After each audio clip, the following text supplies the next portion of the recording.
قابل احترام بھائیوں، دوستوں، بزرگوں، اس دنیا میں ہم اور اس کائنات میں ہم جتنی بھی نعمتیں دیکھتے ہیں نا، یہ ساری کی ساری نعمتیں اللہ کے ہاتھ میں ہیں۔ انسانوں اور چیزوں سے ان کا کوئی تعلق نہیں ہے۔ ریت کا ذرہ ہے نا، ریت کا ذرہ، یہ بھی اللہ کے سوا کوئی نہیں تخلیق کر سکتا۔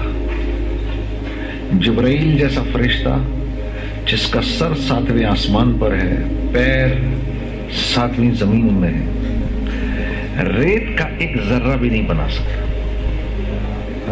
جو کچھ آپ اس کائنات میں دیکھ رہے ہیں، اس کی تخلیق 100% ایک اکیلے اللہ کے ہاتھ میں ہے۔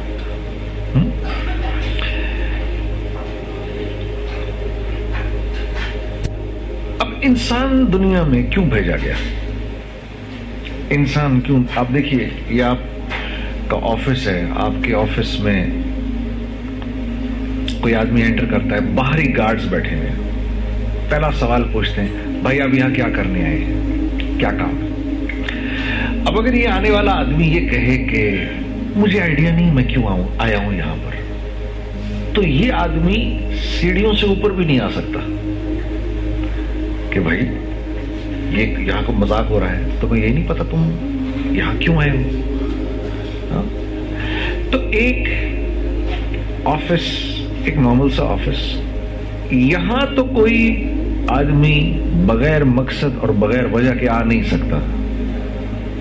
تو اس کائنات کے اندر میں اور آپ بغیر وجہ کے ہیں، تو قرآن اس کو کیسے بیان کرتا ہے؟ تو قرآن کہتا ہے، افحسبتم انما خلقناکم عبثا وانکم الینا لا ترجعون۔ افحسبتم، کیا سوچ رہے ہو؟ کیا تمہارا خیال ہے تم ایسے ہی پیدا کیے گئے ہو؟ تم خود تو کوئی چیز بغیر وجہ کے تخلیق نہیں کرتے، تو تم نے اپنے رب سے یہ توقع رکھی ہوئی ہے کہ اس نے یہ سارا کا سارا جو کائنات کا نظام بنایا ہوا ہے یہ بے وجہ ہے، اسی کوئی وجہ نہیں ہے۔ تم جو بنائے گئے ہو بے وجہ بنائے گئے ہو۔ تمہارا کیا خیال ہے تم نے واپس نہیں آنا ابھی میرے پاس؟ فتعال اللہ الملک الحق لا الہ الا هو رب العرش الکریم۔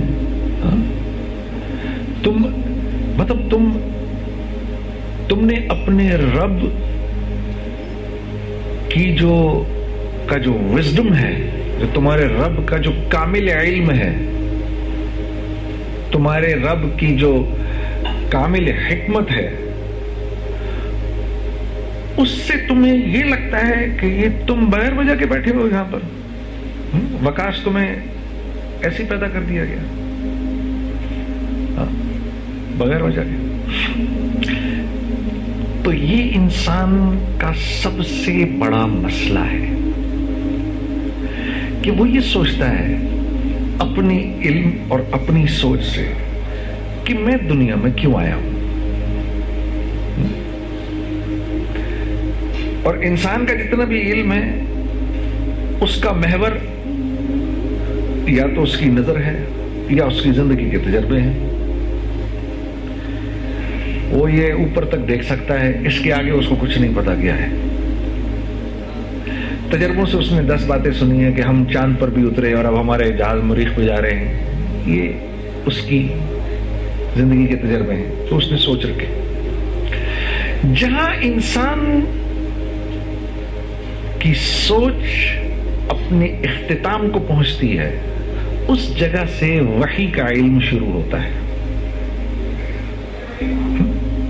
جہاں اس کی لاجک اللاجیکل ہو جاتی ہے، وہاں سے وحی کا علم شروع ہو جاتا ہے۔ اب اگر رسول اللہ صلی اللہ علیہ وسلم ہمیں نہ بتاتے تو ہمیں زندگی پر نہ پتا چلتا کہ ادھر 2 کرامن کاتبین بیٹھے ہوئے ہیں۔ دنیا کی کوئی لاجک یہ پروو ہی نہیں کر سکتی، لیکن بیٹھے ہوئے ہیں۔ اسی لیے قرآن نے جب کہا نا ذالک الکتاب لا ریب فیہ، یہ ایک ایسی کتاب ہے، یہ سیدھی پکی ٹھکی بات کرتی ہے، اس میں کوئی توڑ جوڑ موڑ نہیں ہے۔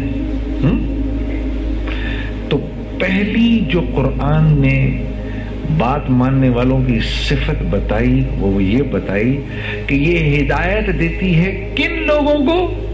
متقیوں کو. ہدی للمتقین، جو اللہ سے ڈرتے ہیں صرف اس کو اس کتاب سے نفع ہوگا اور کسی کو نہیں ہوگا. جو اللہ سے ڈر رہا ہے اللہ اس کتاب کے ذریعے اس کو صراط مستقیم پر چلائے گا، ہر ایک نہیں چل سکے گا. اور ڈرنے والوں کی پہلی صفت کیا ہے؟ الذین یؤمنون بالغیب، یہ غیب کی باتوں پر ایمان لاتے ہیں، جن باتوں کو انہوں نے دیکھا نہیں ہوتا، غیب کی باتیں پر ایمان لاتے ہیں. یہ غیب کی باتیں ہمیں کس نے بتائیں؟ رسول اللہ صلی اللہ علیہ وسلم. انہوں نے بتایا، ادھر کرامن کاتبین بیٹھے ہوئے ہیں، مجھے تو نظر ہی نہیں آ رہا. انہوں نے مجھے بتایا ہے کہ